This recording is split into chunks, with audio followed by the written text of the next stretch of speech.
วัสดีพ่อแม่พี่น้องครับมื้อนี้ก็กรีดยางแล้วเรียบร้อยนะครับแต่กะฝนยังครึ้มมาอยู่นะครับวันที่12พฤษภาคม68ครับเวลาประมาณ8โมงครึ่งอำเภอด่านซ้ายจังหวัดเลยที่จริงกะถ้าเป็นเหตุการณ์ปกติกับบริกีแล้ว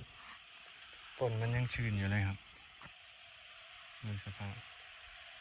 ต้นมันจะออกดำๆเนาะแม่นอยู่ครับแถ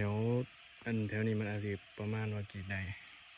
แต่ว่าซุ้มทางใต้ที่มันบ่ค่อยโล่งบ่ค่อยถูกแสงแดด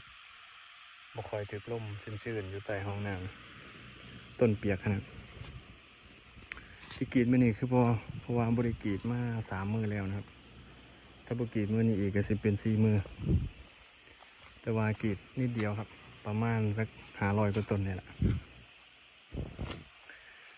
บ่ได้กรีดเบิดเพราะว่าฝนตกอยู่ตลอดครับ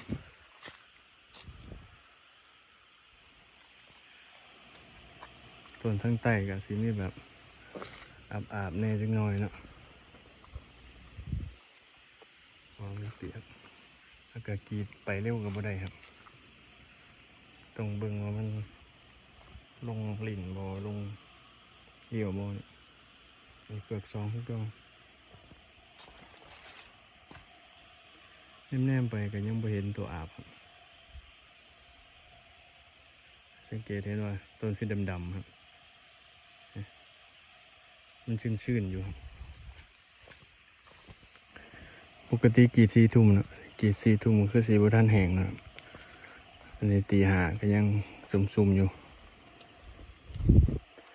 เมื่อวานนี้ฝนตกแห้ง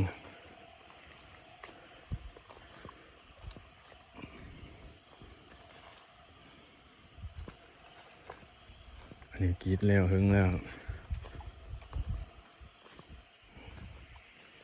ต้นหางทาง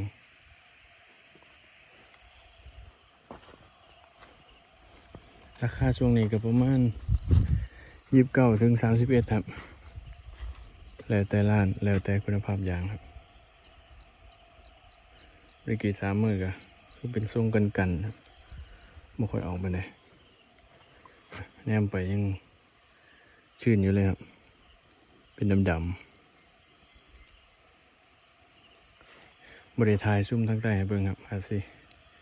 แบบออกทรงเปียกๆเลยแหละ